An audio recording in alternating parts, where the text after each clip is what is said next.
di dalam dari semua yang ku kenal. Selamat pagi saudara-saudara. Mari kita kembali berkumpul bersama dengan anggota keluarga kita untuk kita mengadakan renungan tengah minggu. Kita berdoa sebelum kita membaca dan merenungkan firman Tuhan. Bapa di surga, kembali kami datang di hadapan-Mu. Biarlah Engkau terus Tuhan mengajar kepada kami bagaimana seharusnya kami hidup, bagaimana seharusnya kami berkelakuan. Berkati kebenaran-Mu yang akan kami baca, biarlah ini boleh menjadi pedoman di dalam hidup kami. Kami serahkan waktu di depan kami, hanya di dalam nama Tuhan Yesus kami berdoa. Amin. Tema kita pada pagi ini, pengenalan akan Tuhan mempengaruhi kelakuan kita. Saya akan bacakan dari Mazmur 103 ayat 1 sampai yang ketiga. Mazmur 103 ayat 1 sampai yang ketiga. Dari Daud, pujilah Tuhan hai jiwaku, pujilah namanya yang kudus hai segenap batinku. Pujilah Tuhan hai jiwaku, dan janganlah lupakan segala kebaikannya. Dia yang mengampuni segala kesalahanmu, yang menyembuhkan segala penyakitmu. Bapak Ibu, pengenalan kita akan Tuhan mempengaruhi kelakuan kita. Siapakah Tuhan menurut kita? Jika kita mengenal Tuhan sebagai pribadi yang tidak punya pengaruh apa-apa di dalam hidup kita, boleh ada Tuhan, boleh tidak, pasti hidup kita tidak terlalu memikirkan tentang Tuhan. Kita juga bisa menjadi satu pribadi yang tidak punya sumbangsi apapun di dalam hidup ini. Bisa jadi kita hidup seenaknya, sebab kita menganggap Tuhan pun tidak dapat berbuat apa-apa di dalam hidup kita. Jadi kita boleh melakukan apa saja. Bahkan kita akan berjuang sendirian menghadapi persoalan seperti corona yang masih terus berlangsung akhir ini. Kenapa? Karena kita menganggap Tuhan tidak berdampak apapun di dalam hidup kita. Kita juga tidak terlalu peduli dengan perkataan Tuhan dan peringatan-peringatannya. Saudara-saudara, namun jika kita mengenal Tuhan sebagai Tuhan yang terlibat dengan setiap persoalan hidup kita, dan Tuhan pasti memberi yang terbaik buat kita, maka kita akan menjadi pribadi yang peduli dengan perkara-perkara rohani. Kita rindu untuk mendekatkan diri kita kepada Tuhan yang terlibat di dalam hidup kita. Kita juga rindu berdoa, membawa masalah kita, termasuk persoalan bangsa kita yang akhir ini sedang banyak masalah kepada Tuhan. Kenapa? Karena kita tahu Dia Tuhan yang mau terlibat, dan Tuhan yang mau memberi yang terbaik buat kita. Saudara-saudari, siapakah Tuhan buat kita? Apakah pengenalan kita akan Tuhan mempengaruhi kelakuan kita? Kita termasuk kelompok yang mana? Kelompok yang pertama atau kelompok yang kedua? Apakah kita mengenal Tuhan sebagai pribadi yang tidak mempunyai dampak apapun di dalam hidup kita? Ataukah kita mengenal Tuhan sebagai pribadi yang menentukan hidup kita sekarang dan masa depan? Saudara-saudara, hari ini kita mau belajar mengenal Tuhan, khususnya apa yang Tuhan sudah lakukan dalam hidup kita. Daud menulis Mazmur 103, suatu pengalamannya bersama dengan Tuhan, dan dia harap pengalamannya ini bisa memberkati kita. Saudara-saudara, Mazmur 103 khususnya ayat 1 hingga ayat yang kelima merupakan ayat-ayat yang terkenal dan indah. Kalau kita perhatikan Bapak Ibu, Mazmur ini dimulai dan diakhiri dengan pujilah Tuhan hai jiwaku, dan juga diakhiri dengan pujilah Tuhan hai jiwaku. Jadi diawali dan ditutup dengan memuji Tuhan jiwa kita. Saudara, perikop ini kita bisa bagi menjadi 3 bagian. Ayat 1 sampai yang kelima, Daud berkata kepada dirinya sendiri. Dia mengajak jiwanya, bukan cuma di mulutnya, tapi pikirannya, emosinya, bagian yang terdalam untuk memuji Tuhan. Lalu bagian yang kedua dari ayat 6 sampai ke 8, Daud juga mengajak bangsa Israel, rakyatnya, untuk memuji Tuhan. Dan bagian yang ketiga ayat 19 sampai yang terakhir, Daud mengajak penghuni sorga. Siapa itu penghuni sorga? Para malaikat untuk memuji Tuhan. Nah, fokus dari seluruh ayat ini terdapat pada ayat 2. Pujilah Tuhan, hai jiwaku, dan jangan lupakan segala kebaikannya.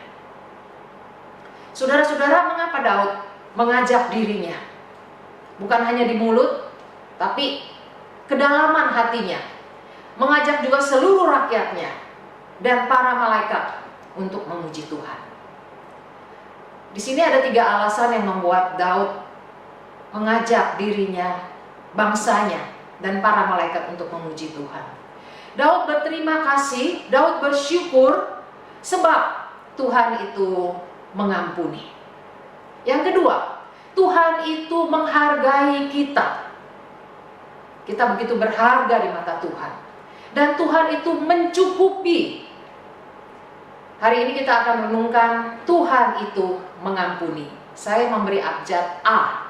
Ya, kalau Tuhan menghargai kita, kita berharga. Saya menyebutnya dengan B. Tuhan mencukupi. Saya menyebutnya dengan C. Jadi nanti saya akan bagi menjadi 3 renungan. A, ampuni. B, berharga. C, cukupi. Tapi hari ini kita akan belajar satu hal saja. Kenapa Daud ingin bersyukur kepada Tuhan? Karena Daud mengenal Tuhan sebagai Tuhan yang mengampuni segala kesalahan, menyembuhkan segala penyakit. Di ayat ketiga, Dia yang mengampuni segala kesalahanmu, yang menyembuhkan segala penyakitmu. Daud yakin sekali bahwa Tuhan mengampuni. Apa artinya Tuhan mengampuni, saudara-saudara? Artinya Tuhan tidak mengingat, Tuhan melupakan, Tuhan tidak menuntut pertanggungjawaban dosa-dosa kita. Jika Tuhan meminta pertanggungjawaban atas dosa yang Daud pernah lakukan, maka saudara, seharusnya Daud sudah mati. Kenapa? Karena Daud pernah berzina dengan Batsyeba. Saudara-saudara, kalau Tuhan memperhitungkan kesalahan Daud setimpal dengan kesalahannya, maka saudara, Daud tidak mungkin bertahan di hadapan Tuhan. Saudara-saudara, sebelum Tuhan mengampuni dosa Daud, apa yang terjadi? Setiap kali dia melihat Batsyeba, Daud teringat dosanya. Daud dengan sadar melakukan pembunuhan berencana terhadap suami daripada Batsyeba, yaitu Uria. Sebab Daud menugaskan Uria di garis terdepan pada waktu berperang. Kenapa?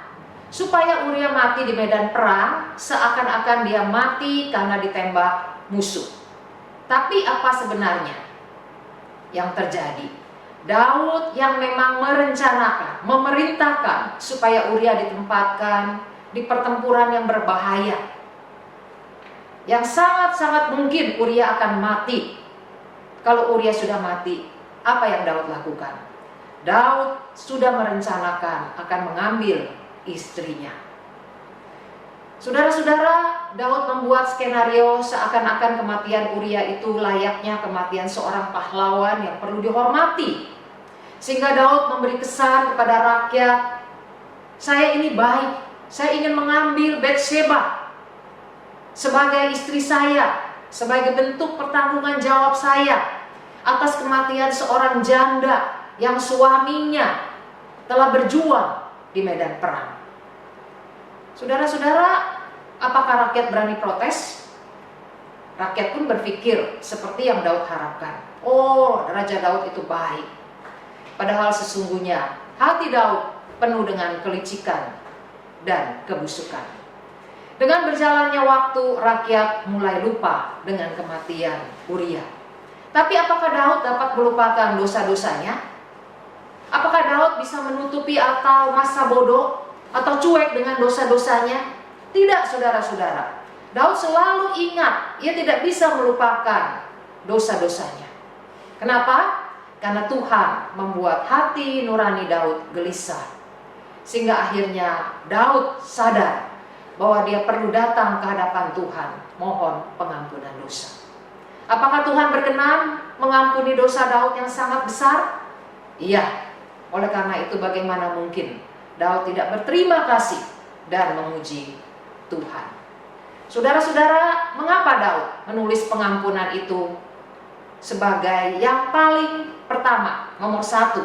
Setelah itu dikatakan Allah itu adalah Allah yang menebus, Allah yang menghargai. Kenapa Daud menulis pengampunan itu nomor satu atau duluan? Saudara-saudara, selain Daud mengenal Tuhan itu pengampun, Daud sadar persoalan terbesar dalam hidup manusia adalah dosa. Oleh karena itu kebutuhan manusia yang terbesar adalah diampuni dosanya. Sejak manusia itu buka mata hingga dia menutup mata, selalu bergumul dengan dosa. Dosa merupakan persoalan terbesar dalam hidup manusia. Oleh karena itu Daud sadar betapa manusia membutuhkan pengampunan dosa. Dan dia menulisnya sebagai unsur nomor satu yang terpenting dalam hidup manusia, yaitu diampuni dosanya. Sebab manusia tidak bisa menyelesaikan masalah dosanya. Manusia berjanji untuk tidak melakukan, tapi tetap saja ia lakukan lagi dan lakukan lagi. Saudara-saudara, bersyukur Yesus datang untuk membereskan masalah terbesar dalam hidup kita, menyelesaikan masalah dosa kita di kayu salib, sehingga kita memperoleh hidup yang kekal. Saudara-saudara yang saya kasih dalam Tuhan, saya berpikir cerita ini pasti sudah dikenal oleh saudara-saudara. 4 remaja atau 4 gadis yang ada rencana, salah satunya ingin bertemu dengan kekasihnya di daerah Bandung. Padahal orang tua sudah tidak menyetujui, tapi dia tetap ingin bertemu dengan kekasih. Dan dia menjemput temannya di daerah Jonggol, mengajak temannya, dan mereka menyewa, yaitu taksi online. Disepakati pulang pergi 1,7 juta. Saudara-saudara, ketika mereka sampai di sana, ternyata kekasih itu juga tidak bisa memberikan uang kepada mereka berempat, para wanita ini, para gadis ini. Jadi mereka harus pulang kembali ke rumahnya. Nah, saudara-saudara, di tengah perjalanan mereka bingung, sebab mereka tidak ada uang untuk membayar ongkos. Di perjalananlah mereka berencana mau membunuh sopir taksi.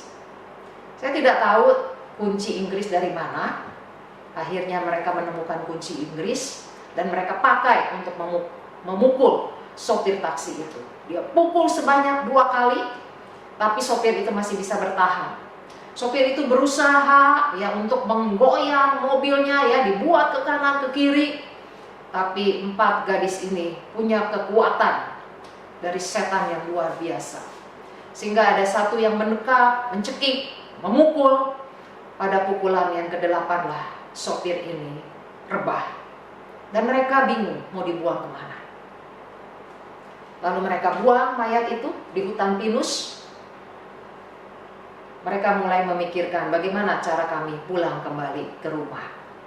Saudara, ada satu di antara para gadis itu yang baru belajar mobil, belum terlalu mahir mengendarai mobilnya.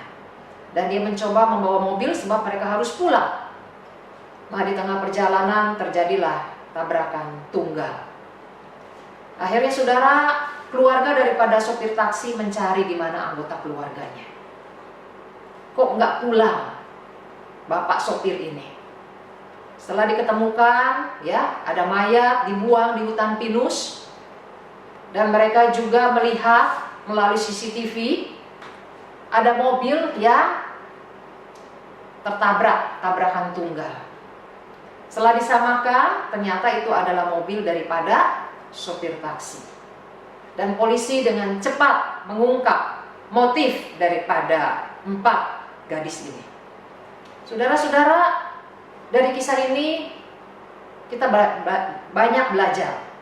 Seorang psikolog berkomentar, 4 gadis ini berusaha untuk memecahkan masalahnya. Nah, mereka berusaha, tapi mereka tidak bisa. Akhirnya mereka mencoba menghindar dari tanggung jawabnya. Mereka tidak bisa membayar. Tidak bisa menghindar, akhirnya mereka panik dan mereka mengambil jalan pintas untuk membunuh sopir taksi. Seorang komentar lainnya berkata, kenapa mereka bisa melakukan hal yang senekat itu? Dikatakan karena kurangnya kedekatan mereka dengan orang tua. Sehingga ketika mereka ada masalah, mereka tidak berani bicarakan dengan orang tuanya. Saudara-saudara, apa yang terjadi kalau 4 gadis ini mau mengakui kesalahannya dan minta maaf kepada sopir taksi? Pak, kami minta maaf. Kami benar-benar tidak bisa bayar. Bagaimana kalau saya atau kami dibawa kembali pulang sampai di Jakarta, kami akan minta orang tua kami untuk membayar yang telah kita sepakati 1,7. Saudara-saudara, ternyata itu tidak mereka lakukan. Mereka lebih memilih mengambil cara sendiri, mengambil jalan pintas. Mereka berusaha untuk menghindar dari tanggung jawab mereka, yaitu membayar ongkos. Saudara-saudara, kalau saja mereka mau mengakui kesalahannya dan meminta maaf baik kepada sopir taksi ataupun orang tuanya, sudah pasti mereka tidak ada di dalam penjara hanya karena uang 1,7. Satu kebodohan yang mereka lakukan. Pasti orang tua juga merasa, kenapa kalian tidak bicarakan? Kalau kalian itu tidak bisa membayar, pasti kami orang tua juga memang marah karena kalian melakukan kesalahan. Tapi sudah pasti mereka tidak akan ada di dalam penjara. Saudara, berapa lama mereka di penjara karena kesalahan mereka ini? Yaitu selama 20 tahun. 20 tahun mereka harus mendekam di dalam penjara. Bapak Ibu, saudara-saudara, yang pasti mereka akan menyesali perbuatan mereka. Mungkin mereka berpikir, kalau saja saya mengakui bahwa saya tidak punya uang, lalu minta maaf, mungkin saya tidak akan ada di dalam penjara. Saudara-saudara yang saya kasih dalam Tuhan, dari kisah itu kita belajar, memang tidak mudah bagi seseorang untuk meminta maaf. Seringkali kita menuntut anak kita untuk meminta maaf kepada kita. Tapi adakah kita juga ketika kita berbuat salah, kita tunjukkan kita meminta maaf kepada anak kita terlebih dahulu, supaya mereka juga sadar bahwa orang tua itu bukan satu pribadi yang sempurna. Orang tua juga bisa melakukan kesalahan. Saudara-saudara, kalau Tuhan Yesus sudah memberikan teladan, bagaimana di atas kayu salib, dia berkata, Bapa, ampunilah mereka. Dia memberi teladan mengampuni dosa. Adakah kita juga mau menjadi teladan bagi orang-orang yang ada di sekitar kita? Pada waktu kita berbuat salah, kita datang pada Tuhan, itu lebih mudah ketimbang kita datang kepada sesama dan kita minta maaf untuk kesalahan kita. Saudara-saudara, kita yang sudah mengenal Yesus Kristus, dan Tuhan berharap kita juga boleh menghadapi masalah kita dengan cara yang benar, bukan seperti 4 gadis tadi, bukan menurut cara-cara kita sendiri. Saudara-saudara, kita perlu mohon pengampunan, meskipun Yesus sudah mengampuni dosa kita. Kenapa? Karena memang kuasa dosa dan status dosa kita sudah dikalahkan, namun kita masih bergumul dengan natur dosa kita. Kita masih sangat mungkin untuk jatuh di dalam dosa. Jadi saudara-saudara, tidak ada di antara kita yang merasa diri terlalu suci atau saya ini terlalu baik untuk mohon pengampunan. Saudara-saudara, biarlah sekali lagi kita boleh mengingat apa yang Tuhan sudah kerjakan di dalam hidup kita. Dia mengampuni dosa kita yang begitu besar, dan Dia juga ingin kita sekali lagi mengingat kebaikan Tuhan. Ini membuat kita boleh tetap kuat dalam menghadapi hidup ini. Amin. Kita berdoa. Kita sudah merenungkan firman Tuhan. Hari ini kita belajar bahwa perlu bagi kita untuk mengingat kebaikan Tuhan di dalam hidup kita. Karena pengenalan kita akan Tuhan akan mempengaruhi perilaku, akan mempengaruhi pandangan kita terhadap kehidupan ini. Bapa, hari ini kami sudah belajar dari Daud sendiri. Dia sadar bahwa sebagai seorang raja yang berkuasa, dia tetap perlu minta pengampunan Tuhan, supaya dia memiliki damai sejahtera, supaya dia juga boleh memiliki hidup yang kekal. Tuhan, hari ini kami juga mau belajar Tuhan dari Raja Daud. Ketika kami bersalah, biarlah kami juga datang pada Tuhan, dan kami juga membereskan masalah kami dengan sesama kami. Kami juga berdoa, ya Tuhan, biarlah apa yang sudah Engkau kerjakan bagi kami membuat kami bersyukur, karena persoalan dosa yang begitu berat yang tidak mampu kami selesaikan telah Engkau selesaikan di atas kayu salib. Kami bersyukur status dosa kami sudah dibenarkan di hadapan Tuhan. Biarlah ini juga menolong kami memandang diri kami sebagai orang-orang yang sudah dibenarkan, dan kami tidak terus berkecimpung di dalam dosa. Kami berusaha melakukan hal-hal yang menyenangkan hati Tuhan. Ajar kepada kami Tuhan untuk terus mengingat kebaikan-Mu. Dengan demikian kami kuat menghadapi hidup ini. Kami melihat Engkau sudah melakukan banyak buat kami. Kalau kami mengerjakan sesuatu, seringkali kami merasa lemah. Kalau kami memandang diri kami dari kacamata kami sendiri, kami lemah. Tapi kami mau melihat Engkau telah banyak berkarya buat kami. Terima kasih Tuhan, berkati jemaat-Mu yang sedang bergumul dengan berbagai persoalan, baik masalah ekonomi, baik masalah pekerjaan, rumah tangga, ataupun juga Tuhan, bagi mereka yang sedang mengalami kekhawatiran, Tuhan kembali yang membukakan jalan. Tuhan, inilah doa kami. Dalam nama Tuhan Yesus kami berdoa. Amin. Tuhan Yesus memberkati. Sampai ketemu lagi.